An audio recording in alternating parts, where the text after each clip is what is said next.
All right, so here's the example that matches exactly what you have on your note-taking sheet. What you guys are going to be doing is you're going to be doing a transformation on a graph. So I already have A, B, C, and D labeled for you.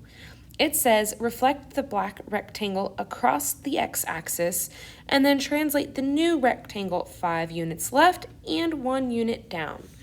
So our first step is we need to reflect across the x-axis. The nice thing is when we reflect, all our y values will become negative and then the x values stay the same. So I'm going to go ahead and do this in red. My D was here and now it's there, and I'm just going to call that D prime. The C reflected across that x-axis is there. And then the A and the B, I'll just count up. So that's 1, 2, 3, 4. So now I'm going down to -1, -2, -3, -4. That's A. And then B creates that piece. So that's our first piece. And now what we need to do is we need to translate the new rectangle units, 5 units left and 1 unit down. Let me go ahead and label all those prime first. The easiest thing that you can do is you can count 5 left and 1 down of each point.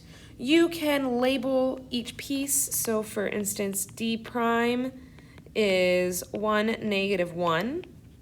If I go 5 units left, I'm going 1 - 5. And if I'm going 1 unit down, I'm going -1 - 1. So you could look at that. And so that's going to place me at -4, -2. For my D, we'll call that double prime, or the second shifted one. But what you guys can do is you can just move each piece over 5 left and 1 down. So I'm going to do this in blue. So 1, 2, 3, 4, 5, and 1 down. That's D, and we'll call it double prime. That's just another way to tick mark that it was D. And then C is here, so 1, 2, 3, 4, 5, and 1 down. A, 1, 2, 3, 4, 5, and 1 down. And then that B will actually match it since it's creating that rectangle. And then you go ahead and then you mark it. And this right here is your final product. So you can show your work to it, but in the end, this blue rectangle is going to be that transformation. So that was actually a 3-parter. On your homework, you only have a select few, so make sure you have your graph paper out so that you can properly label everything. I did not label the axes for you, just on this one, but you can label them if you need them a little clearer on the points. That's it.